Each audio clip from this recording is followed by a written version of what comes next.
నేను బిజినెస్ చేస్తానంటే ముందు ఈఎంఐ కట్టు, రెంట్ కట్టు చక్కగా, అదే సగం చంపుతుంది మనిషి. నేను నా పిల్లల గురించి చెప్తున్నా, డోంట్ ఫీల్. అర్థమైంది? నేనేమంటున్నా అంటే భార్య ఎంకరేజ్ చేయాలని రూల్ ఏమి. నువ్వు నిలబడి మచ్చా అన్ని అయితే ముందు నిలబడి పోరాడు, కొద్ది వచ్చి దేవుని దగ్గర పోయి దండం పెడతారు. దేవుడా దేవుడా ₹1 కోటి ఇవ్వాలి, చెక్ కావాలన్నా క్యాష్ కావాలని అడుగుతాడు. దేవుడే ఓ 10 ఎకరాల పొలం ఉంది, మీ తాత 10 ఎకరాల పొలం ఇచ్చింది, 4-5 బోర్లు కూడా ఉన్నాయి, నిండా నీళ్ళు వస్తున్నాయి. పొరం మీద కూర్చొని వరి పంట పత్తి పంట అని పాట పాడితే పంట దిగుతున్నారు. వెస్టేజ్ బాగుంది, ప్రొడక్ట్ బాగుంది, లీడర్స్ బాగున్నారు, డబ్బు తీసుకున్న ఉన్నారు, కార్లు కొన్న వాళ్ళు ఉన్నారు, ఇల్లు కట్టుకున్న ఉన్నారు, హెలికాప్టర్ కొన్న వాళ్ళు కూడా వెస్టేజ్లో ఉన్నారు. వీళ్ళందరూ ఉన్నారు. ఇంత ఖతర్నాక్ ఉంది బిజినెస్. మనం ఏం చేయాలి?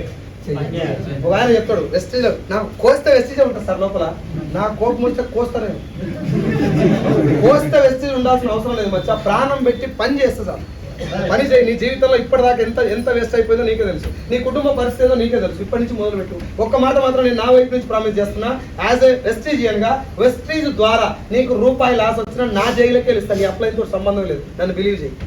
నా జేబులో నుంచి ₹1 లాస్ వచ్చే ఛాన్స్ ఉందా? నా దగ్గర పైసలు ఎక్కువ చెప్తున్నా, నా ఛాన్స్ లేదు అని చెప్తున్నా. నీకు లాస్ వచ్చే ఛాన్స్ లేదు. ఒక అడుగు వేయచ్చా? మోసపోయే ఛాన్స్ లేదు కాబట్టి ఒక అడుగు బలంగా వేయచ్చా? ఏం రోగం మరి? ఇప్పుడే అంటున్నా. మీటింగ్లలో మనోళ్ళు అంటారు, ఇంటికి పోగానే మా ఆమె ఒప్పుకోలేదు సార్. ఎవరు ఆమె ఒప్పుకోదు మచ్చా, ఎవరు ఆమె ఒప్పుకోదు. అడగంగానే ఓ 2 పట్టు చీరలు అడిగింది, 5 తీసుకొచ్చి ఎందుకు ఒప్పుకోదు చూస్తా. హీరో ఫస్ట్ చీర బంగారం అడగంగానే నువ్వే పెద్ద బంగారం, నీకెందుకే బంగారం. ఓ మురిగిపోయిన డైలాగ్ చెప్తావు ఇన్ని సంవత్సరాల నుంచి. నేను నేడికెళ్ళి అమ్ముతుంది పిల్లం. ఎస్ఆర్ నో? ఎంట పడితే జనాలు, నిలబడితే పిలిస్తే గెలిస్తే అది పెట్టుకోమచ్చా. నాకు ఎన్నిసార్లు బిజినెస్ ఆపేయాలనిపించింది. నేను ఒక దగ్గర పోయి ఆ టిఫిన్ పెట్టుకొని పోయినా 60 మంది వస్తారని చెప్పిన అక్కడ నిలబడే కేదార్ సార్, నా ఏమంటారు నా కొలీగ్ వెస్టీలో 60 మంది వస్తారని చెప్పిండు. నేను పోతే ఆయన భార్య అలా బామ్మాడితే భార్య నలుగురు అందరూ పట్టుకొని అడిగి వచ్చారు నాకు, వెల్కమ్ సార్ అని. ఏ సార్ 60 మంది అంటే అది పోయిందా. టిఫిన్ తీసుకొని పోయినా, రిటర్న్ వచ్చుకుంటా 150 రకాల వంటకాలు ఉన్నటువంటి 7 స్టార్ హోటల్లో తిన్న యాజ్ ఎ మేనేజర్. అప్పుడు నేను జీరోలో ఉన్నా, మళ్ళీ అగైన్ బ్యాక్ టు జీరో. మామిడికాయ చట్నీ తీసుకొని పోయి ఆ అన్నంలో పెట్టుకొని పోతే రిటర్న్లో వచ్చేటప్పుడు ఎండకు అది ఖరాబ్ అయిపోయింది అన్నం. ఓ దగ్గర బండి ఆపి తిందామని ప్రయత్నం చేసి బండిలో ఆ చట్నీ ఆడ పెట్టుకొని మొదలు పెడతామని ఇట్లా చేయి పెడితే లస్కున పోయింది లోపలికి, ఖరాబ్ అయిపోయింది అన్నం. టిఫిన్ పక్కకు పెట్టినా, మా మిస్సెస్కి వీడియో కాల్ చేసిన, చూసినా తెలంగాణ సేల్స్ మేనేజర్ బతికేడు దాకా వచ్చిందని చెప్పి కామెడీగా నవ్వుకుంటున్నట్టు. అంటే ఎక్కడి నుంచి మేఘాలు అలుముకున్నది తెలియదు కానీ భర్యను కొట్టినట్టు కొట్టింది వాళ్ళు. ఫోన్ ఒక్కడి కాపాడుకున్నా, బ్యాగ్ ఒక్కడి పక్కన పెట్టినా, black colour point white colour shirt మొత్తం గడిచిపోయింది. ఆన్నే కూర్చున్నా ఇట్లా పెట్టి, లేవలే. పక్కన రేకుల షెడ్ ఉంది, పోతే తడవకుండా కూర్చోవచ్చు అలా. నేను అట్లా పోలే, ఆన్నే కూర్చున్న, పిడికిలు బిరుగా పట్టుకున్నా. 1,00,000 రావాలి, కారు కొట్టాలి, ఇదే ప్లేస్ లో కార్లో కూర్చొని తినాలి అనుకున్నా.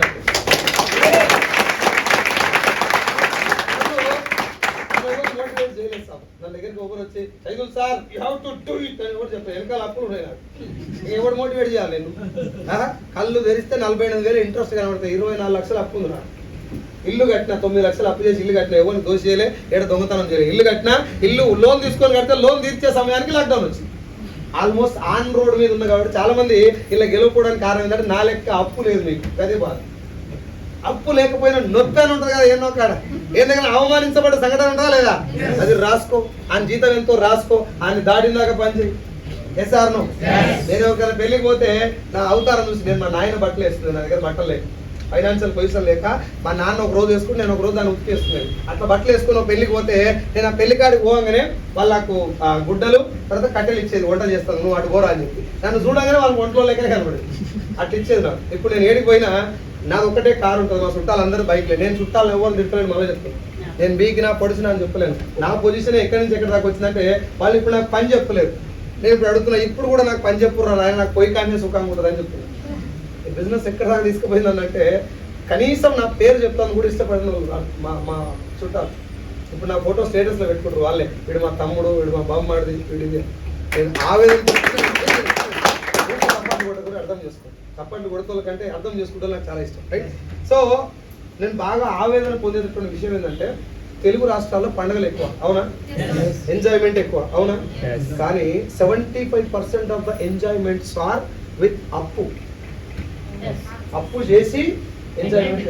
అందుకెళ్ళి జర్ర బయటికి రా, అది నా ఆవేదన. చంద్రబాబు నాయుడు వస్తే లైఫ్ మారుతుంది, జగన్మోహన్ రెడ్డి వస్తే మారుతుంది, ప్రత్యేక హోదా వస్తే మారుతుంది, కేజ్రీవాల్ వస్తే మారుతుంది, ప్రధానమంత్రి నరేంద్ర మోడీ వస్తే మారుతుంది. దేవుడే డైరెక్ట్ గా దిగొచ్చి నరేంద్ర మోడీ లెక్క మాకు ప్రధానమంత్రి పీఠంలో కూర్చున్నా నీ జీవితం మారదు, రాసిస్తానండి.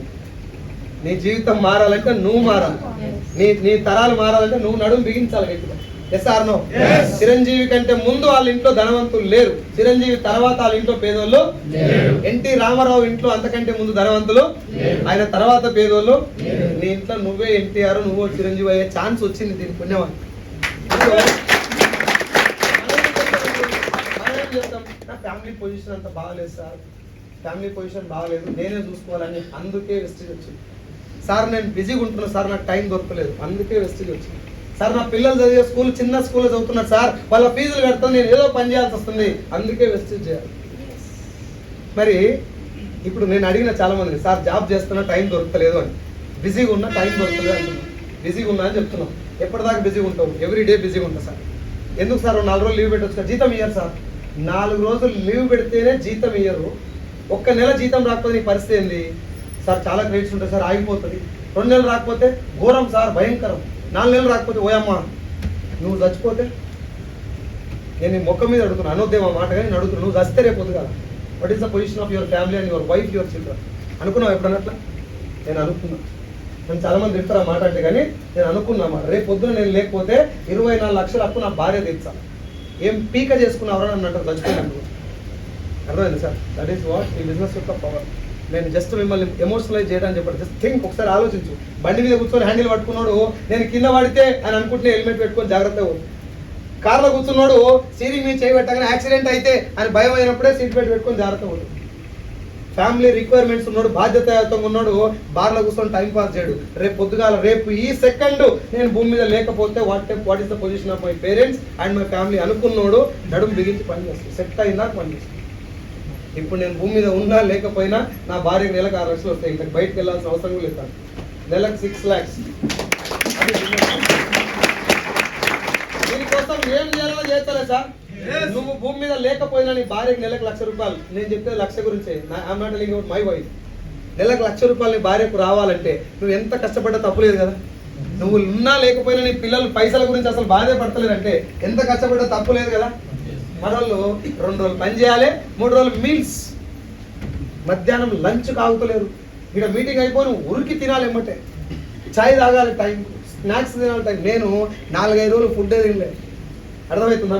5 మీటింగ్లు పెట్టేది, గొంతు పగిలిపోయేటట్టు మొత్తుకునేది. సాయంత్రం ఇంటికి పోయి కాకరించి ఉమ్మితే బ్లడ్ పడేది సింక్లో. స్టిల్ ఇప్పటికి కూడా కొన్నిసార్లు అట్లా అవుతున్నాను. నేను ఇప్పుడు మిమ్మల్ని నేను ఏమో చేసినా చెప్పట్లా, అంత పెయిన్ ఉండే నా మనసులో. ఏమన్నా జరగరాని జరిగితే నా ఫ్యామిలీ రోడ్డు మీద పడుతుంది. తెలుసో తెలియకనో పెళ్లి చేసుకొని మిస్టేక్ చేసిన, నేను సెటిల్ కాకముందే మ్యారేజ్ చేసుకున్నాను. కానీ ఇప్పుడు దాన్ని సరిదిద్దుకునే అవకాశం భగవంతుడు వెస్టేజ్ రూపంలో ఇచ్చింది. ఇప్పుడు కూడా నిద్రపోతే నా అంత దౌర్భాగ్యం ఉండడు భూమి మీద అంతా. స్పెషల్లీ నేను స్టూడెంట్స్ చెప్తున్నా, పెళ్లి కాకముందు పెయిన్ తెలియదు మచ్చా. పెళ్ళి అయ్యే ముందు చాలా మంది చెప్తారు, అట్లంతా సీరియస్ తీసుకోదురా, లైఫ్ చిల్లు ఉండాలి. ఒక్కసారి దవాఖాన వాడు చెప్పాలన్నమాట. ఒక 2 రోజులు హాస్పిటలైజ్ అయినాక మాట చెప్పు చిల్లు ఉండాలని. పైసలంతా ఇంపార్టెంట్ కాదురా, ఊరికే పైసలు అంటే మీరు వేసుకొని పోతారు, ఏం పోవు మీరు వేసుకొని. ఇప్పుడు ₹1 కూడా దగ్గర లేదబ్బా, ₹1 కూడా లేదు. బతుకు చూస్తే ఒక 2 రోజులు బతుకు, 2 days, జస్ట్ 2 days బతుకు, రూపాయి కూడా లేకుండా. పైసలతో ఇది లేదని చెప్పి లొట్ట పీస్ లొల్లాయికప్పుడు చెప్పడం ఇంపార్టెంట్ కాదు. అది ఎవరు చెప్తాడు పైసలు ఇంపార్టెంట్ కాదని.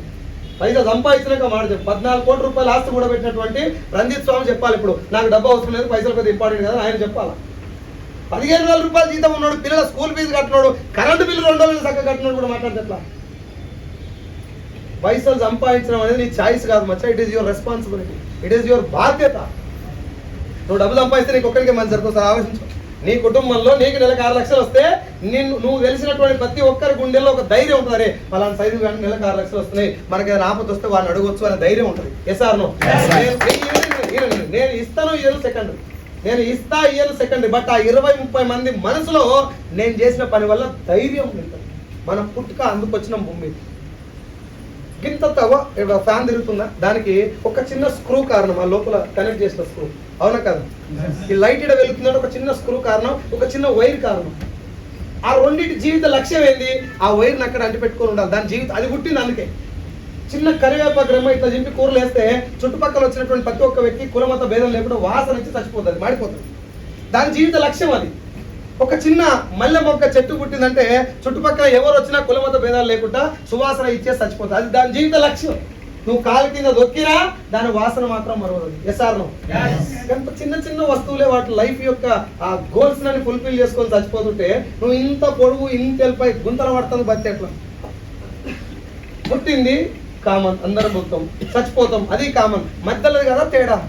అది కూడా దేవుని బదనాలు చేసేట. దేవుని దగ్గరికి పోయి నాకు రాతరాయలే దేవుడు, ఇప్పుడు పోయి రాపించుకురాపోయాడు, పక్కన టెంపుల్ దేవుడు రాస్తాడా? ఏమన్నా దాడే రాసుకోవాలా? చేతుల గీతల లైఫ్ ఉంటుందా? గీతలు కాని రాకుండా పిడికి బిగిస్తే లైఫ్ మారుతుంది. మీటింగ్ లో చెప్పుడు జర ఇంటికి పోయి పేపర్ మీద రాసుకో. నీ జీవితం ఎట్లుంటే నువ్వు భూమి మీద లేకపోయినా నీ గురించి మాట్లాడుకోవాలంటే నువ్వు ఏం చేయాలో రాదు, పేపర్ మీద రాయి. అది రాస్తే నీకు ఒరిజినల్ సినిమా బయటకు వస్తుంది. మీటింగ్ లో చెప్తారు కదా పొద్దుగాలు లేచి, I love money, money loves me, money comes to me easily effortlessly అని చెప్పి ఒక ఏమంటారు శాంతాలతో డైలాగ్ చెప్తారు. అది మనస్ఫూర్తి చెప్తే నిజంగా పైసలు వస్తాయి నీకు. మనం మాట చెప్పి లోపల నాకేడో తెలచ్చా అలా చెప్పాలని చెప్పా, కానీ మనకంత సీన్ లేదు. నిజం చెప్పు, నీకు అంత సీన్ లేదని ఎవడు చెప్పిండు? కొన్ని లక్షల కోట్ల వీర్యకణాలు తండ్రి నుంచి తల్లిని చేరితే ఒకే ఒక్క వీర్యకణం వల్ల పుట్టినటువంటి నలుసు మనం. మన పుట్టుకలోనే పోరాటం ఉందని మర్చిపోతున్నాం. పుట్టినప్పుడు సంతోషంగా పుట్టినావా, ఏడ్చుకుంటూ పుట్టినావా? నువ్వు ఏడుస్తూ కాదు, మీ అమ్మని ఏడిపిస్తూ కూడా పుట్టినావు. నీ పుట్టుకనే పోరాటం మచ్చా, మర్చిపోయినావు అది. ఇప్పుడు తిండికి అలవాటు అయిపోయి సమోసాలు తిని బాడీ పెంచి ఆ మదం ఎక్కిపోయి మైండ్ను పండబెట్టినావు. నెలకు 10 లక్షలు తీసుకునేటటువంటి సైజులు కాదు నా లోపల ఉన్నాడని నాకు బెస్ట్లకు వచ్చినాక తెలిసి. నెలకు 10 లక్షలు నేను కూడా సంపాదిస్తాను నాకు ఇప్పుడు అర్థమైంది. ఇప్పుడు నీకు చెప్తున్నా, నీ లోపల కూడా 10 లక్షలు తీసుకుంటాడు ఉన్నాడు. ఆయన నిధుల లేపు పండబెట్టకాలి అని చెప్తాను నీకు. అరే పని చేయరా, రేపు పొద్దుగాల ఊర వైజాగ్ మన కాంప్లెక్స్ ఉంది, బస్ కాంప్లెక్స్, అక్కడ పోయి 10 మంది ప్లాన్ చెప్పాను అని చెప్తాడు. ఇలా కాదు, రేపటి నుంచి ఎరగదిద్దామని నువ్వు చెప్తావు. దీపాలు వెళ్ళగా నరుకుదాం, దేశం వెళ్ళగా దొరుకుదాం, ఈ మంగళవారం ముచ్చట్టు ఎందుకు కాక మనకి. ఇప్పుడు మొదలు పెట్టు, ఏమైంది చచ్చిపోతావా? ఇప్పుడు స్టార్ట్ చేయి. ఒక్కసారి అనుకో, నెలకు 10 లక్షలు వస్తే నీ పరిస్థితి. నీ వైఫ్ నేను ఎట్లా చూస్తుంది, నీ తల్లిదండ్రులు ఎట్లా చూస్తారు, నీ పిల్లలు ఎట్లా చూస్తారు. నేను పిల్లలు కూడా కథలు చెప్పేది, మంచి మంచి కథలు. కారు కొనుక్కరా డాడీ అంటే కింద పడతావు బిడ్డ అని. నేను ప్రేమ లెక్క కాదు, జైలు పైసలు లెక్క భోజుడికి మాట్లాడి చెప్పేది. నా పిల్లలకి ఇప్పుడు సంవత్సరానికి 5 lakhs ఫీజు, 5 లక్షల ఫీజు కట్టి టాప్ క్లాస్ స్కూల్లో చదివిస్తున్నాను. ఆ అప్పులు మొత్తం తీర్చేసిన, 24 లక్షలు అప్పు తీర్చేసిన. ఓ ల్యాండ్ తీసుకున్నాం, రంజిస్తాను చూసి ఇన్స్పైర్ అయ్యి నేను కూడా ఊకే ఎక్కువ ఖర్చు పెట్టుడు అలవాటు ఉంది. ఏది పడుతుంది కొనుక్కునేది అట్లా వద్దని చెప్పి 78 గుంటలు 7 గుంటల భూమి మా నాయన ఏడ్చుకుంటా అమ్మిడు నా కోసం. కళ్ళమ్మ నీళ్లు పెట్టుకుంటా 7 గుంటల భూమి అమ్మితే అప్పటి నుంచి నేను రోజు ఏడుస్తూనే ఉన్నా, నాన్న ల్యాండ్ తీసుకోవాలని చెప్పి. 78 గుంటలు తీసుకున్నా, 7 గుంటలకు 10 ఇంతలు తీసుకున్నాను. మొన్న 10 days కింద వైజాగ్ లాస్ట్ టైం వచ్చిన. నా అదృష్టం ఏంటంటే పోరాడితే దేవుడు అదృష్టాన్ని కూడా కలిసేస్తాడు. ఎసరా ఏడా నేను ఆ ల్యాండ్ ఖరీదు చేసిన నెక్స్ట్ డేనే దాని ముందర నుంచి రోడ్ వచ్చింది, డాంబర్ రోడ్ పడింది. అదే ఖరీదు చేసిన నెక్స్ట్ డేనే అడగటం మొదలుపెట్టి. నేను మీకు కూడా రిక్వెస్ట్ చేస్తున్నా, కొంచెం భగవంతుడు ఇచ్చినటువంటి అవకాశాల యొక్క విలువ అర్థం చేసుకుని టైం పాస్ చేయొద్దు. మనం టైం పాస్ చేసే బ్యాచులర్ ఎంతసేపటికి నేను పవన్ కళ్యాణ్ ఫ్యాను, నేను మహేష్ బాబు ఫ్యాను, నేను ఆయనతో సెల్ఫీ నీతో దిగితే ఛాన్స్ కూడా ఉంది మచ్చైడా. నీతో కూడా సెల్ఫీ దిగుతారు, అంత పవర్ దీంట్లో ఉన్నది. నీ స్థానం లోలో ఉందా, నువ్వు మరీ నిరుపేదరికంలో ఉన్నావా, కంగ్రాచులేషన్స్. నువ్వు అక్కడి నుంచి ఇటు దాకా వస్తే యూ బికమ్ సెలబ్రిటీ. నువ్వు ఆల్రెడీ బలిసిన ఫ్యామిలీ నుంచి వస్తే నేను ఎవరు డేకడు, ఇక్కడ లక్ష వచ్చినా ఎవరు డేకడు. ఎస్ఆర్ నో? రామ్ చరణ్ కొడుకు కాబట్టి, చిరంజీవి కొడుకు కాబట్టి రామ్ చరణ్ అంత ఫేమస్ కాలే, జస్ట్ ఒక మాదిరి ఉన్నాడు అంతే. ఒకవేళ చిరంజీవికి కనుక ఆయన ఉట్టకపోయి ఉంటే బాగా సపరేట్గా నేను రాంగ్ అర్థం చేసుకోకండి ఆ పదం. ఆయనకున్న టాలెంట్ కి పాటికి ఆయన కూడా ఇంకో పవర్ స్టార్ అయిపోయాడు. Yes or no? వాళ్ళు ఆ ఫ్యామిలీలో పుట్టి కాబట్టి అక్కడే ఆగిపోయారు. ఏం చేసినా ఏముంది ఆయన కొడుకు కాబట్టి ఆర్సీకి వచ్చేస్తాయి అంటూ. నిజంగానే ఆర్సీకి వచ్చిన ఆయన కష్టపడ్డా ఆ కష్టానికి అంత వాల్యూ లేదు. నీకు కూడా నాకు కూడా ఆ అదృష్టం ఏంటంటే మన తాత కోటీశ్వరుడు కాదు, మనకి ఇచ్చిన అవకాశం. మన కుటుంబ చరిత్ర మనతోటే మొదలైనటువంటి అవకాశం మనకి ఇచ్చింది కాబట్టి మొదలు పెట్టు. నువ్వు కూడా వండుకొని మా తాతలు మంచిగా సంపాదించలే నా కోసం, మా నాయన నన్ను చదివిపోయాలని చెప్పి లొట్టపీస్ కబురు చెప్పకు. నీ కొడుకు రేపు పొద్దుగాలు వచ్చి నిన్ను అడుగుతాడు, నీ మనవడు తాత ఒక కథ చెప్పవాలని అడిగితే కూర్చో మనవడు అని చెప్పి అనగనగా ఒక రాజుకి 7 కొడుకులు, ఓ కొడుకు 7 చేపలు తెచ్చిర్రు, ఓటి ఎండ లేదని మొదలు పెట్టావు అనుకో, నువ్వు మారవారా భవిష్యడికే అప్డేట్ కాలేదారా? ఇంకా ఇంకెంతసేపు చెప్తావురా ఎండిపోయిన చేపల కథ, నువ్వు ఎండబెట్టుకోపోయి ఎంతసేపటి చేపల కథ నేను ఆరంటున్నాడు. బట్ అప్డేట్ అయ్యింది, అప్పటికే టింకిల్ టింకిల్ లిట్నెస్ కార్ దాటిపోయి ఉంటాడు. Yes or no? వానికి చెప్పాల్సిన స్టోరీ ఏంటంటే, బిడ్డ మీ అయ్యకు కార్ లేదురా, నేను కూడా బైక్ మీద వచ్చిన వాళ్ళని, నాకు వెస్టీజ్ అని ఒక పవర్ఫుల్ అవకాశం దొరికింది, 1 సంవత్సరం ప్రాణం పెట్టి పనిచేస్తే ఇప్పుడు నువ్వు తిరిగే కారు, నువ్వు తిరుగుతున్న ఇల్లు నేను నిలబడితే వచ్చిందిరా అని చెప్పు. ఆయన ఎన్నికలు